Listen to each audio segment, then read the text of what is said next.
여러분은 이런 그림을 본 적이 있죠? 성인들의 머리 위에 떠 있는 황금빛 광륜. 그리고 어떤 사람은 말합니다. 사람 몸 주변에 오로라, 즉 아우라가 보인다. 그런데 질문은 이겁니다. 지금 이 시대에는 광륜을 봤다는 사람이 거의 없을까요? 정말 사라진 걸까요? 아니면 우리가 못 보는 걸까요? 오늘 영상에서는 오로라와 광륜을 정확히 비교하고 지구에서 광륜이 희귀해졌는지 구조적 원인을 짚은 뒤 다시 광륜을 살리는 방향으로 가는 실전 방법을 제시하겠습니다. 티아오바 예언에는 오로라와 광륜에 대한 묘사가 꽤 구체적으로 나옵니다. 책은 말합니다. 오로라는 실제로 색을 띠며 끊임없이 진동한다. 특히 머리 꼭대기에는 거의 모든 색이 섞인 꽃다발처럼 보이는 영역이 있다.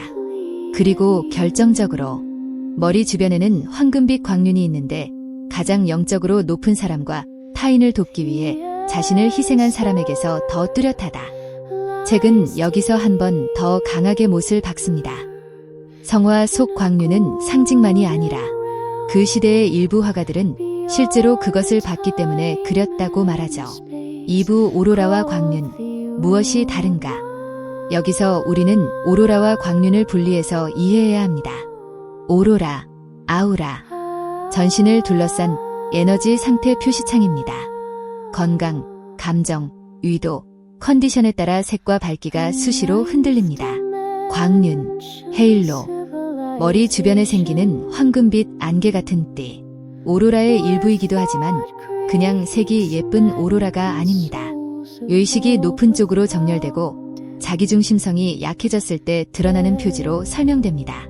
특히 책은 조건을 아주 분명히 합니다. 영적으로 높은 단계에 이른 사람 플러스 타인을 위해 자신을 희생한 사람. 즉, 광륜은 기분이 좋은 날 잠깐 빛나는 효과가 아니라 삶의 방향과 책임이 만든 장기적인 결과라는 겁니다. 3부, 지구에서 광륜이 사라진 핵심 원인, 구조. 그렇다면 왜 지금 지구에서는 광륜이 희귀해졌을까요? 티아오바 예언이 주는 힌트는 굉장히 현실적입니다. 1. 소음은 단순한 불편이 아니라 오염이다. 책은 말합니다. 사람들이 별거 아니라고 치부하는 오염이 있는데 그중 하나가 바로 소음이라고요. 그리고 소음은 전자들을 흔들어 신체, 책에서는 피지컬 컴파워트먼트를 불균형하게 만든다고 경고합니다. 이게 무슨 뜻일까요? 광륜이란 고요한 정열의 흔적이라면 현대의 우리는 하루 종일 알림, 영상, 음악, 교통, 경쟁, 불안으로 내면의 고요를 빼앗긴 채 살고 있습니다. 2. 공포 이득 중심 사회, 희생이 손해가 되는 구조. 광륜이 뚜렷한 조건 중 하나가 타인을 돕기 위한 자기희생이었습니다. 그런데 현대 사회는 많은 경우 희생과 책임을 호구로 만들고 이득과 속도를 능력으로 칭찬합니다. 그 결과 인간의 선택 기준이 정열이 아니라 이득 손해로 고정됩니다. 이 상태에서 광륜은 나오기 어렵습니다. 3. 분열과 혐오, 집단 의식이 찢어짐. 책은 해결책은 개인의 각성이 아니라 개인의 결집이라고도 말합니다. 증오, 원한, 정치, 인종적 차이를 넘어 비폭력적으로 국제적으로 연대하라고요. 예냐하면 광륜은 개인의 고립된 수행만으로가 아니라 문명 전체가 의식의 방향을 바꿀 때 다시 나타나기 때문입니다. 4부, 광륜을 다시 살리는 방법, 현실적인 실천 7단계. 이제 가장 중요한 파트입니다. 그럼 우리는 무엇을 해야 하나? 여기서 말하는 광륜을 살린다는 건 머리 위에 금빛 링을 띄우는 마술이 아닙니다. 티아오바 예언의 논리대로라면 광륜은 의식정렬의 결과입니다. 그러니 방법도 결과 만들기가 아니라 조건 만들기입니다. 첫째, 소음 단식. 하루 30분 무소음 구역 만들기. 책이 소음을 강한 오염으로 본다면 최소한 하루 30분은 이어폰, 영상, 알림, 대화 모두 끊고 완전 무소음으로 가세요. 핵심은 명상 기술이 아니라 내면의 고요가 다시 들리게 만드는 것입니다. 둘째, 반응을 3초 늦추기, 분노, 비난, 조롱 차단. 광륜이 나타나는 사람들의 공통점은 감정이 없어서가 아니라 감정이 올라와도 반응으로 즉시 소비하지 않는 힘입니다. 댓글, 말싸움, 즉시 판단을 3초만 늦춰도 의식의 질서가 복구됩니다. 셋째, 선행이 아니라 책임으로 살기. 착해 보이기는 자아를 키웁니다.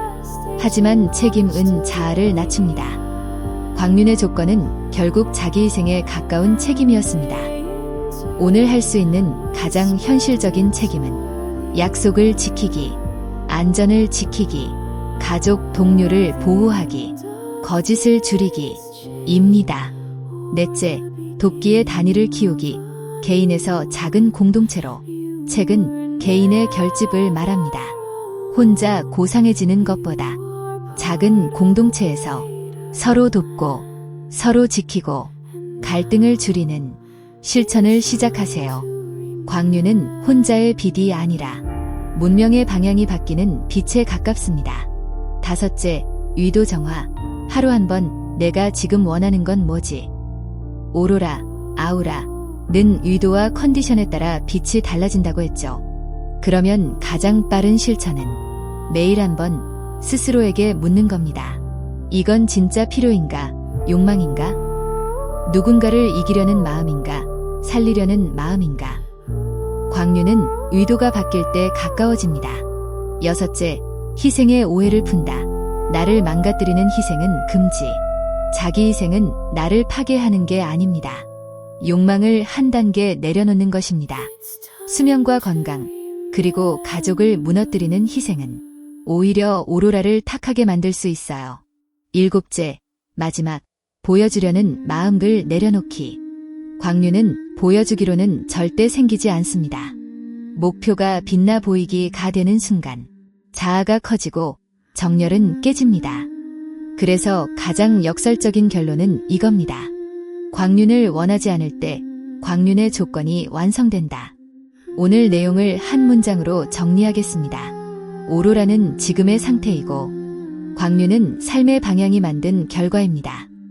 그리고 지구에서 광륜이 희귀해진 가장 큰 이유는 사람이 나빠져서가 아니라 소음과 공포와 경쟁이 내면의 정열을 구조적으로 깨기 때문입니다. 오늘부터 딱 7일만 해보세요. 하루 30분 무소음, 그리고 하루 한 번 위도 점검.